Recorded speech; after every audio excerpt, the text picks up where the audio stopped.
The judge's words sliced through the courtroom like a blade. All assets to your ex-wife and her new husband.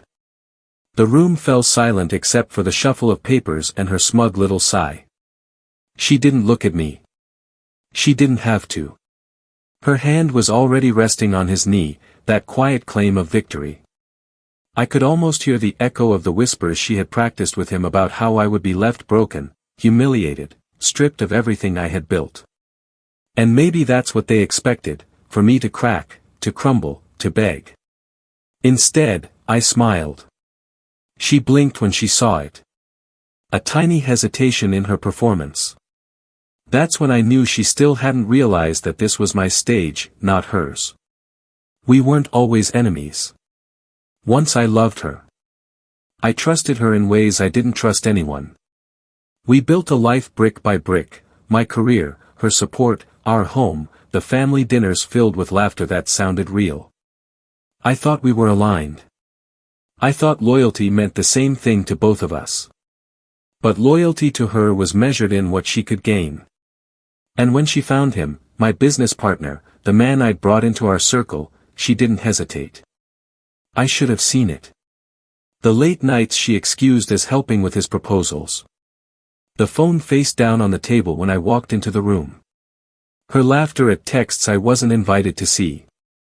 But I was too blind, too busy building an empire to notice she was already dismantling it behind my back. The truth came to me like a blade between the ribs. Not from her lips, but from numbers that didn't add up, accounts that bled money, investments redirected. He wasn't just in her bed. He was in my books, gutting me with her help. Pain turned into something sharper. I didn't confront her. Not then. I swallowed every ounce of betrayal and let it settle inside me like coals, waiting for the right breath of air. My planning began quietly. Every night she thought I was drowning in work, I was drafting, studying, building a strategy as precise as a surgeon's hand. I moved assets she couldn't see, piece by piece, long before she filed for divorce, offshore trusts, silent partnerships, property, and names she'd never recognize.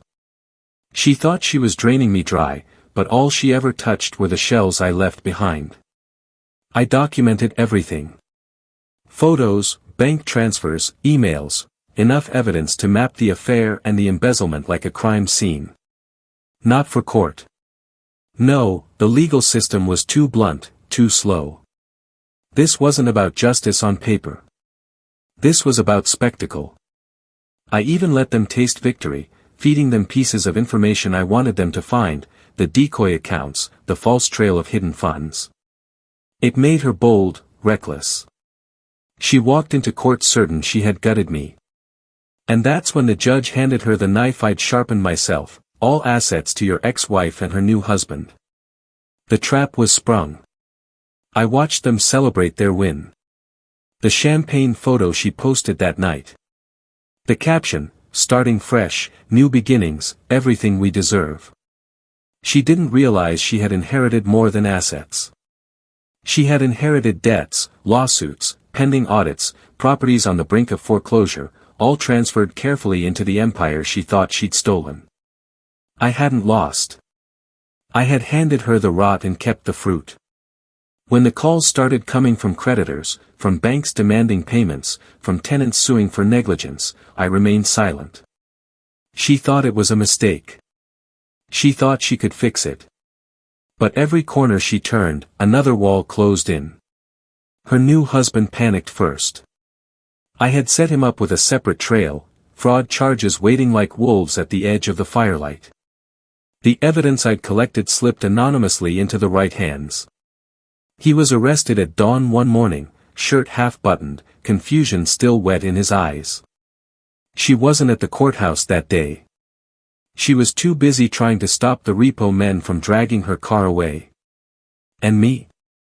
I was in my new office, signing contracts under a different name in a company she never knew existed. The confrontation came weeks later. She found me. Not hard. I made sure of it. She stormed into my office, skin pale, lips trembling. The arrogance was gone, replaced with desperation. You knew, she spat.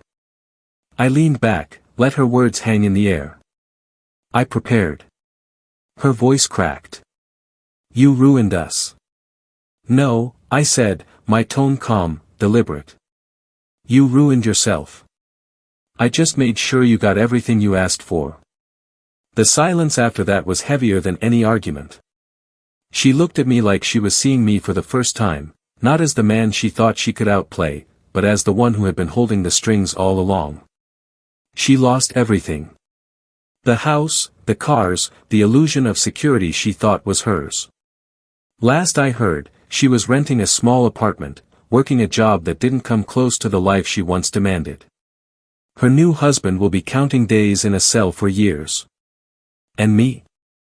I rebuilt stronger and quieter, my circle smaller, my movements invisible.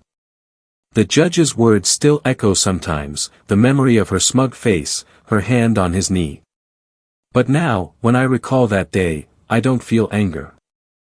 I feel the satisfaction of knowing I let her walk straight into the fire she lit herself.